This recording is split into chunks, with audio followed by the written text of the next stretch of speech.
नमस्ते बच्चों। आज हम जानवरों का मेला पाठ का अगला भाग पढ़ेंगे। अगले भाग में है ये लिखा है लिखो, तो आपको देख करके और ध्यान से देख के लिखना है। इसमें देखो लिखा है, इसमें पहले तो चित्र भी बने हैं, ये इमोजी बने हुए हैं। इसमें अलग कलर है, इसमें अलग कलर, मतलब ये वाला कलर जो है ये प्रश्न है और उसको आपने सुधार करके लिखना है। तो यहाँ पे इसमें लिखा है मुझे जाना अच्छा लगता है मेले में, मतलब ये उल्टा सीधा लिखा है, आपने इसको सही क्रम में लिखना है। सही क्रम में कैसे? जैसे लिखा है मुझे मेले में जाना अच्छा लगता है, तो उसी प्रकार आगे है। ये तो आपके लिए उदाहरण है। अब आगे लिखा हुआ है बहुत है बाजार में दुकान, तो आपने इसको सही करके लिखना है। सही करके यहाँ पे लिखेंगे सबसे पहले बाजार में बहुत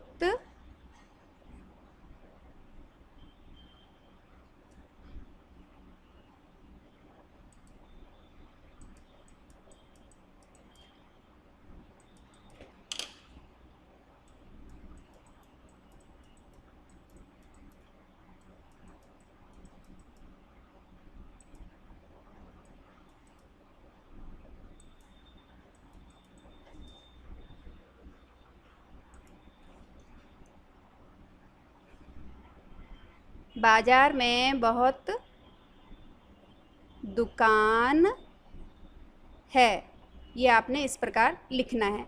फिर तीसरा है जाने के लिए नहीं है यह रास्ता, तो आपने यहाँ पे क्या लिखना है सही सही में, यह रास्ता जाने के लिए नहीं है, ये जो है सही क्रम है। तो आगे जो है आपने खुद करना है, ये 2-3 और बाकी है, उनको आपने सही से, जैसे जंगल का है राजा शेर, तो उसमें से सही बना कर लिखना है। हाथी है सबसे बड़ा जानवर, और फिर है आनंद आया मेले में जानवरों के, तो ये आपने सही करके अपने आप लिखना है, खुद प्रैक्टिस करनी है। तो चलो आगे देखते हैं। आगे भी यही लिखा है लिखो और पढ़ो, तो इसमें भी देखो, इसमें लिखा है रीना पाठशाला जाती है, मीरा पाठशाला जाती है। तो इसको हमने, ये पूरे एक ही जैसा सेंटेंस है, इसको हमको क्या करना है कि एक साथ जोड़ के लिखना है। तो जोड़ के कैसे लिखे, ये उदाहरण है रीना और मीरा पाठशाला जाती है, तो हमने यहाँ रीना और मीरा को बीच में क्या करेगा, जोड़ दिया। एक ही सेंटेंस बनाने के लिए हमने और से उसको मिला दिया, तो जोड़ करके हमने यहाँ लिखा हुआ है। अब है अनुज पढ़ता है और मनुज पढ़ता है, दोनों काम एक ही कर, लेकिन ये दो वाक्य हो रहे, तो इसको हमको एक ही वाक्य बनाना है। तो एक ही वाक्य बनाने के लिए हमको क्या करना पड़ेगा, इन दोनों को जोड़ने के लिए और लगाना है। जैसे यहाँ पर है अनुज और फिर और मनुज, क्योंकि दोनों जो है पढ़ाई कर रहे हैं, तो इसीलिए दोनों को जोड़ने के लिए हमको और लगाना है। तो अनुज और मनुज पढ़ते हैं, ये पढ़ता पढ़ता तो एक वचन है, और पढ़ते जो है वो दो लोगों के लिए है, तो दो वचन बहुवचन में आ जाएगा। तो अनुज और मनुज पढ़ते हैं। उसी प्रकार अगला जो है आफरीन नृत्य करती है, श्रीन नृत्य करती है, ये दोनों जो है एक ही कार्य कर रहे हैं, लेकिन ये दो दो वाक्यों में हमको बताया गया है, हमको इसको भी एक ही वाक्य बनाना है। तो एक ही वाक्य किस प्रकार बनाएंगे, यहाँ पे भी हम उसी प्रकार लिखेंगे आफरीन, और दोनों को जोड़ना है, और शिरीन, शिरीन नृत्य करती है जो है दोनों के लिए एक ही लगेगा, लड़कियों के लिए करती है। इसी प्रकार आपने जो आगे के वाक्य है वो आपने बनाने हैं, 3 वाक्य बचे हुए हैं, ये आपने बनाने हैं। चलो, तो अभी उससे आगे है पहेली और सोचो और कहो।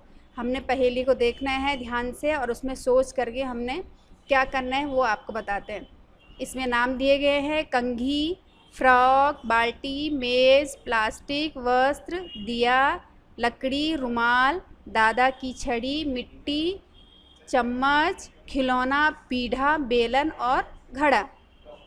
तो इसको हमको ध्यान से देख करके क्या करना है, इसको हमने वर्गीकरण करना है तो ये पहेली, लेकिन इसमें से हमने वर्गीकरण करना है। वर्गीकरण करने के लिए हमको जो है इसमें ढूंढना पड़ेगा। सबसे पहले तो नाम ढूंढते हैं कि भाई ये चीज़ें जो है किस चीज़ से बनाएंगे। तो सबसे पहले ये प्लास्टिक है, एक तो हम प्लास्टिक निकालेंगे, खाने बनाएंगे अलग प्लास्टिक, फिर दूसरा है लकड़ी, उसके बाद मिट्टी, और हाँ ये प्लास्टिक, लकड़ी और मिट्टी, उसके बाद जो है अलग अलग और भी चीज़ें हैं यहाँ पे।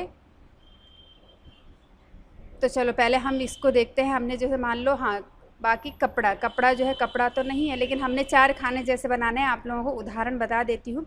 यहाँ पे हमने जैसे ऐसे करके हमने 4 खाने बनाने हैं इस प्रकार से। तो ये 4 खानों में हमें यहाँ पे क्या लिखना है, एक खाने में हमने लिखना है प्लास्टिक का, मान लो प्लास्टिक लिख दिया।